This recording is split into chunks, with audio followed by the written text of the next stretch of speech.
Hello everyone, and welcome back to the channel. Today, we're diving into a topic that's on many people's minds. A question that carries immense weight in a hypothetical conflict between Russia and NATO in the year 2025. Who would emerge victorious? Now, let's be clear from the start. This is a complex thought experiment, not a prediction or a desire for conflict. We are discussing this purely from a strategic and analytical perspective, based on publicly available information. The goal is to understand the capabilities and challenges each side would face. A real war would be a global catastrophe with no true winners, only unimaginable loss. So, let's set the stage for our 2025 scenario. The world is tense. We're looking at a situation where diplomatic channels have failed, and a direct military confrontation has become unavoidable. This isn't a surprise attack. It's the culmination of escalating tensions, likely starting in Eastern Europe. First, let's examine the opening moves. Russia holds a significant geographical advantage. Its forces are already positioned near potential front lines, like the Baltic states or Poland. This allows for a rapid initial strike, what military strategists call seizing the initiative. Russia's strategy would likely focus on a swift, overwhelming assault using its massive ground forces, artillery, and short to medium-range missile systems. Their goal would be to capture key territories quickly, creating a new reality on the ground before NATO can fully mobilize its collective strength. Imagine thousands of tanks, armored vehicles, and a relentless artillery barrage. Russia would also deploy its formidable air defense systems, like the S-400 and the newer S-500, to create an anti-access area denial bubble. This bubble would make it incredibly dangerous for NATO aircraft to operate over the battlefield in the early days. At the same time, cyber attacks would target NATO's command, control, and communication networks, aiming to sow confusion and delay a coordinated response. Now, let's turn to NATO. NATO's greatest strength is its collective power, but this is also its initial weakness. The alliance is made up of 32 member nations, each with its own military, political process, and logistical chain. Invoking Article 5, the Collective Defense Clause, isn't like flipping a switch. It requires political consensus. And then the monumental task of mobilizing and deploying forces from across North America and Europe begins. This takes time, days, if not weeks. During this critical window, the frontline NATO states Poland, the Baltic countries, and Romania would bear the brunt of the initial Russian assault.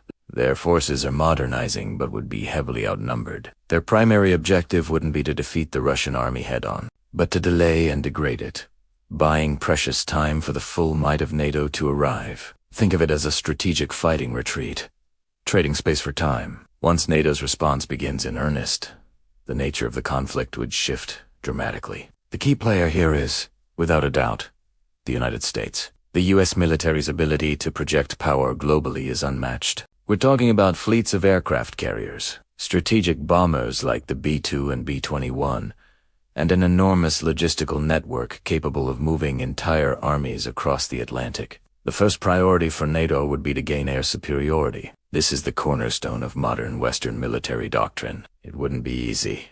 They would have to systematically dismantle Russia's integrated air defense network. This would involve a massive campaign using stealth aircraft like the F-35 and F-22, long-range cruise missiles, and sophisticated electronic warfare to blind and destroy Russian radar and missile sites. It would be a brutal and costly air war, but it's a fight NATO is specifically designed and equipped to win. Once the skies are controlled by NATO, the balance on the ground begins to tip. NATO air power could then relentlessly target Russian supply lines, command centers, artillery positions, and armored columns. A tank is formidable, but it's a sitting duck without fuel, ammunition, and orders. NATO's technological edge, particularly in ISAR, intelligence, surveillance, and reconnaissance, would be decisive. Satellites, drones like the Global Hawk, and spy planes would provide a real-time, crystal-clear picture of the battlefield, allowing for precision strikes that minimize risk and maximize damage. This brings us to the ground war. While Russia has more tanks and artillery pieces on paper, quantity doesn't always beat quality, especially when combined with superior technology and doctrine. NATO ground forces, particularly from the US, Germany, the UK, and France are highly trained and equipped with advanced weaponry. The Abrams, Leopard 2, and Challenger tanks, supported by Apache helicopters and A-10 Warthogs, would be devastatingly effective once deployed in sufficient numbers. The war would likely become a grueling battle of attrition. Russia would try to consolidate its early gains and fortify its positions, hoping to force a political settlement by making the cost of reclaiming the territory too high for NATO. They would leverage their vast reserves of manpower and equipment, even older Soviet-era stock, to sustain the fight. NATO, on the other hand, would focus on a strategy of combined arms. Warfare, a symphony of air, land, sea, cyber, and space. Power working in concert. The economic power of the alliance would also be a colossal weapon. Crushing sanctions would cripple the Russian economy, strangling its ability to finance a prolonged war. The combined GDP of NATO countries dwarfs Russia's many times over. In a long war, logistics and economics are often more decisive than they open in battles. So, who wins?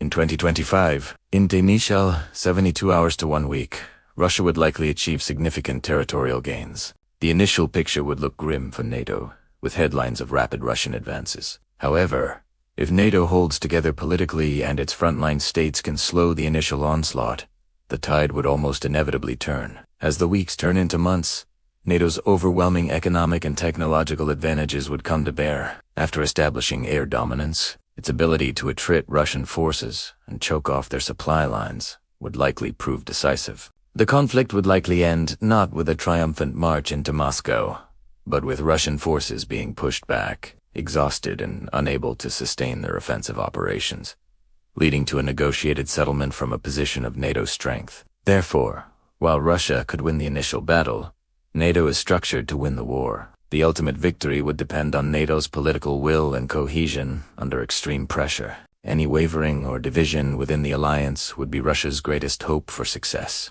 It's a sobering analysis, and it underscores why diplomacy, deterrence, and de-escalation are so incredibly important. The human cost of such a conflict would be staggering on all sides, a tragedy for the entire world. Thank you so much for joining me for this deep dive. These are complex subjects, and I'd love to hear your well-reasoned thoughts in the comments below. If you found this analysis valuable, please consider liking the video and subscribing to the channel for more content like this. Stay safe, stay informed, and I'll see you in the next one.